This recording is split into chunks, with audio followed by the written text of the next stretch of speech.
The film opens in 1928, deep within the frozen expanse of the Karakoram mountain range in India. A lone mountaineer makes his way through the relentless snow and ice. As he navigates the treacherous terrain, something extraordinary catches his eye. A glowing sphere. The moment his fingers touch the sphere, everything changes. Consciousness abandons him in an instant, and he collapses into the snow. When awareness returns, he finds himself lying in the same spot, but the sphere has vanished as mysteriously as it appeared. The only evidence of the encounter is a strange scar that now marks his hand. In various locations across the United States, scientists are abruptly pulled from their daily routines without explanation. Among them is Dr. Helen Benson, a Princeton professor of astrobiology whose expertise in extraterrestrial life has suddenly become urgently relevant. The atmosphere is tense, charged with an urgency that suggests something catastrophic is imminent. When the assembled group finally receives their briefing, the information is staggering.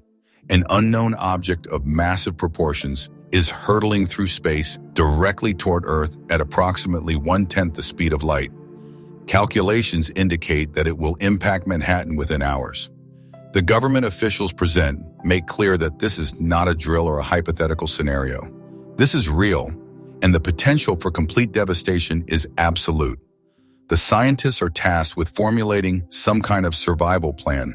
Though the hopelessness of the situation hangs heavy in the air, the object begins to decelerate. Instead of the catastrophic collision everyone had feared, the object slows to a halt and descends with an almost gentle precision into Central Park. The massive sphere settles onto the grass, its surface gleaming and smooth, a perfect geometric form that speaks of technology far beyond human comprehension. The city holds its collective breath. The United States military has already mobilized in force. Central Park is surrounded by troops, tanks, artillery, and every weapon system that could be rapidly deployed. The scientists, including Helen, are positioned at a safe distance but close enough to observe. The air crackles with tension and fear. Then, with a movement that seems almost organic, the sphere opens. A figure emerges, humanoid in shape but clearly not human in its movements or appearance. A single shot rings out. The bullet strikes the alien, and the being crumples. Before anyone can process what has just happened, the sphere responds. An enormous robot, towering and imposing, emerges from within the spacecraft. The injured extraterrestrial is immediately transported to a military medical facility where the finest trauma surgeons the government can provide wait to attempt treatment.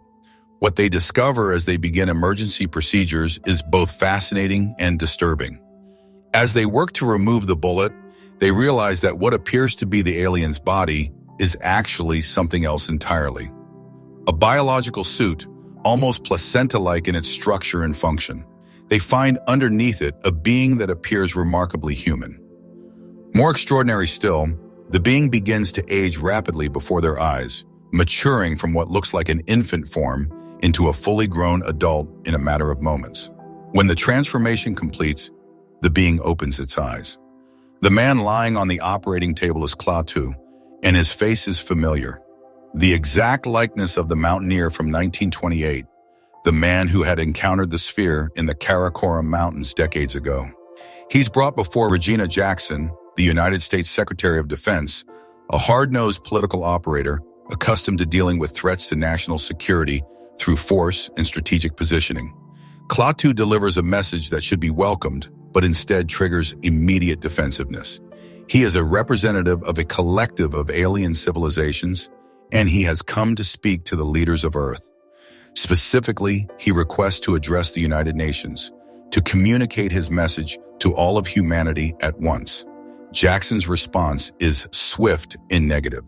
She refuses to facilitate such a meeting. Her reasoning, though never fully articulated, seems rooted in a desire to control the situation.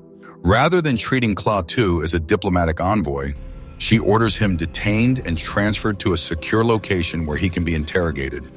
His knowledge extracted through whatever means proved necessary. Helen, who has spent her career contemplating the possibility of extraterrestrial life, helps Klaatu escape. The two of them flee into Newark, New Jersey, with authorities in immediate pursuit. Helen knows that her stepson Jacob is at home, and she cannot simply disappear without him. They collect the boy, and suddenly the three of them are fugitives. All right, everybody, we got our mission. Sidewinder missiles armed. If they cannot interrogate the alien visitor, perhaps they can learn from the robot he brought with him. Using heavy equipment and overwhelming force, they manage to capture the massive mechanical being and transport it to an underground facility in Virginia, a place designed for the most classified and dangerous experiments the government conducts. Klaatu, still evading capture with Helen and Jacob, seeks out someone he knows is on Earth, another alien who has been living among humans for far longer than anyone realizes.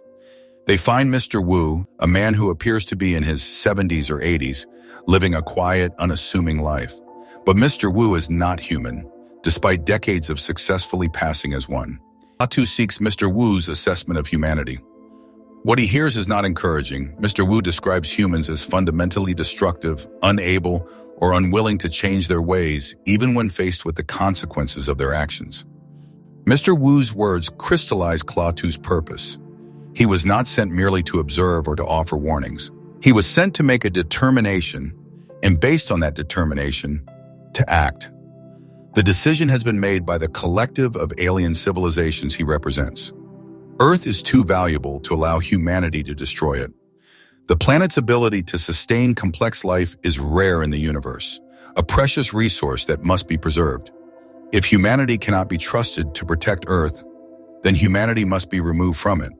Klaatu announces his intention to cleanse the planet of human life.